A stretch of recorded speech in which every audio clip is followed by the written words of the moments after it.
cocoknya itu Ramadan ini tuh kita jadikan momentum untuk apa saja Mas Isa, apa saja, karena semua kebaikan mau mengawalinya maupun mempertahankannya atau mau menjadikannya sebagai habit, momentum Ramadan itu momentum yang sangat bagus. Mulai dari misalkan kalau saya kemarin tuh orang yang sangat nggak pernah sholat, jangankan puasa, sholat enggak, makanya kan ukuran kalau sudah nggak sholat itu kan ya yang mendekati hampir, kalau orang itu nggak pernah sholat dan disengaja itu kan bisa menjatuhkan kepada kehilangan kemuslimannya gitu kan ya Mas Isa. Nah kalau misalnya seperti itu gimana, saya bulan ini nggak apa-apa kemudian baru memulai puasa, baru mulai belajar sholat, nggak apa-apa, bagus. Taubat itu kebaikan, memulai kebaikan bertaubat di bulan Ramadan ini itu justru sangat cocok gitu, sangat cocok Mas Isa. Iya, memulainya mau jadikan sebagai permulaan gitu loh, enggak apa-apa, itu malah bagus. Nanti malah akan ketemu dan suasana yang ternyata lebih mudah sekali untuk kemudian diajari banyak meminta ampun, beristighfar, mengingat kesalahan, meminta ampunan kan gitu kan ya. Orang itu diajari untuk taat, dibikin oleh suasana itu saling menguatkan untuk taat, melakukan kebaikan. Nah ini bagus, maka Ramadan ini bagus untuk jadi momentum melakukan pertaubatan, melakukan perubahan.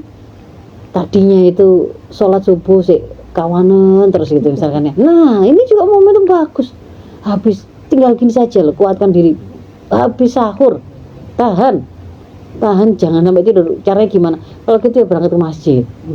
Jangan di rumah. Di rumah nanti gelundung lagi. Jadi memulai perubahan itu juga di sini sangat bagus, momentum melakukan perubahan. Termasuk juga itu membuat habit baru Mas Isa. Karena kan Ramadan ini 30 hari.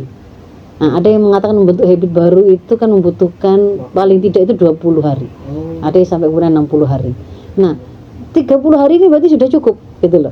Kalau kemudian kita mulai itu mumpungnya orang-orang itu lagi semangat untuk taat, ibadah dan enggak suka dengan maksiat. Saya tak mulai bikin habit baca Quran tiap hari. Sebelumnya enggak punya habit itu. Punya habit pagi hari itu mengawalinya dengan sebelum subuh ya kan, kalau sahur kan pasti sebelum subuh. Sebenarnya kebiasaan muslim itu seharusnya dia memang tidak melewatkan sebelum subuh. Ada sunnah fajar itu, qobliyah subuh itu yang kalau dia melakukannya itu lebih baik dari dunia dan seisinya. Masa kemudian dilewatkan eman. Habis itu kan dia itu siang hari itu kerja itu kan bisa tak untuk membeli dunia dan seisinya. Loh, dengan 2 rakaat sebelum subuh itu loh, Anda itu sudah dijamin Allah itu lebih baik dari dunia dan seisinya. Makanya kan seharusnya mulai dari situ. Apalagi kemudian dimundurkan lagi sebelum itu, yaitu sholat malam. Wah, itu malah bagus lagi. Jadi habit-habit, saya kok kemarin itu bangun sih jam 3 sebelum subuh 3:30, tapi ya itu tadi hanya kebelet pipis tidur lagi. Sekarang kan ada sahur itu. Nah, sahur kan dianjurkannya kan diakhirkan. Sekalian kalau begitu bikin habit sambil habis sahur, habis itu menuju subuh itu sholat dulu, sholat malam kan gitu kan ya, sholat malam lalu sholat sunnah qobliyah subuh, berangkat ke masjid atau mungkin ke masjid dulu silakan. Nah nanti lanjut habit membaca Quran pagi harinya seorang mukmin itu juga dapat doa dari Rasul mendoakan agar pagi harinya kaum muslim itu diberkahi. Yang dia itu tadi kalau dia itu bangun itu tadi beraktivitas kebaikan, lalu itu rutok kan ya nggak dapat itu tadi kebaikannya. Makanya itu rangkaiannya memang habit itu ya harus kita lakukan, sebaiknya kita lakukan mulai di Ramadan ini. Nanti itu akan dilakukan selama 30 hari kan, lumayan sudah dapat. Nanti setelah Ramadan mau ninggalkan itu eman, sudah terbentuk. Sudah terbentuk jadi habit. Jadi bentuk habit baru juga sesuatu yang bagus dilakukan di Ramadan ini. Kemudian mau mengokohkan kepribadian Islam kita maupun anak-anak kita. Dalam hal apa? Kan saya sering menerangkan kepribadian Islam anak kita itu atau kita ini terbentuk dari pertama itu kan akidah dulu sebagai landasannya. Akidah kesadaran ya. Akidah itu apa sih maksudnya? Keyakinan kita kepada Allah bahwa kita itu hambanya. Ya, bahwa kita itu diciptakan, ada misi penciptaannya untuk beribadah kepadanya. dengan cara menjalankan seluruh amal kita, seluruh aspek kehidupan kita sesuai dengan tuntunan Allah. Nah di situ kan membentuk kita itu memiliki sebuah pola pikir. Saya berarti kan kalau mau melakukan apapun, mau menilai apapun, harus bertanya kepada tuntunan Islam, pertimbangkan halal haram. Itu yang dikatakan sebagai memiliki pola pikir Islami.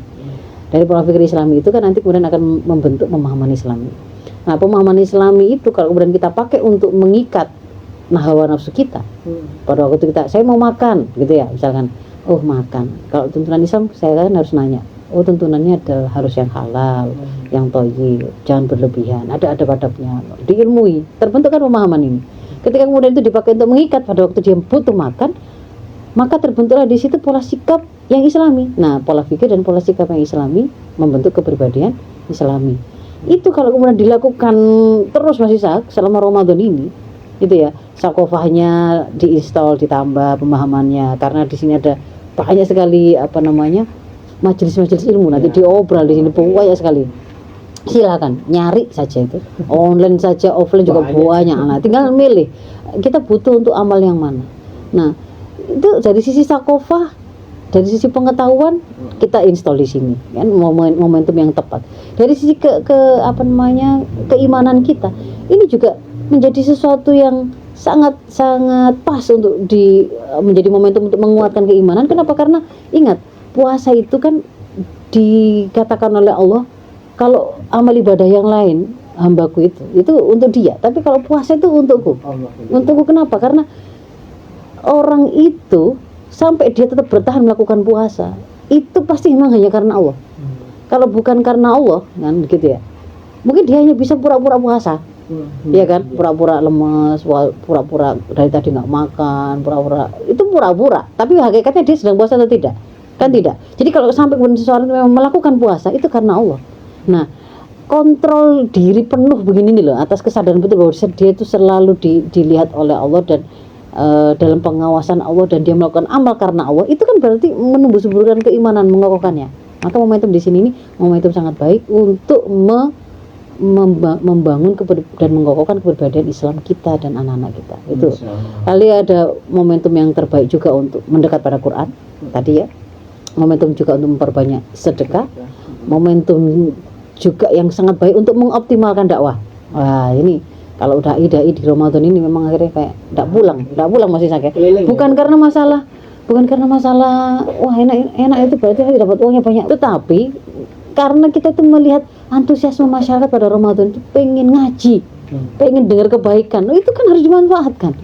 Maka memang harus kemudian yang dijadikan rujukan para guru umat ini memang harus mengalokasikan waktu lebih memang, karena umat ini lagi gandrung gitu ya, pengen belajar. Padahal di bulan-bulan lain itu ngajak ngaji tuh angele gitu ya, ngajak darusan, ngajak belajar ini tajwid itu angel. Ini kok kemudian mereka itu pengen, nah itu kan ya, maka memang harus, ini adalah momentum untuk menghebatkan dakwah yang kita lakukan, termasuk Mas Ishak yang mungkin kalau di keluarga, momentum untuk menguatkan keluarga yang mulai renggang, yang mulai agak-agak satu sama lain itu wis nggak pernah kelihatan bicara ya.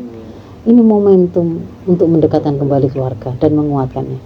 Usahakan untuk melakukan amal-amal kebaikan tadi bersama-sama ya, sahur dan berbukanya, sholat jamaahnya, itu silakan gitu dilakukan. Itu nanti akan menguatkan.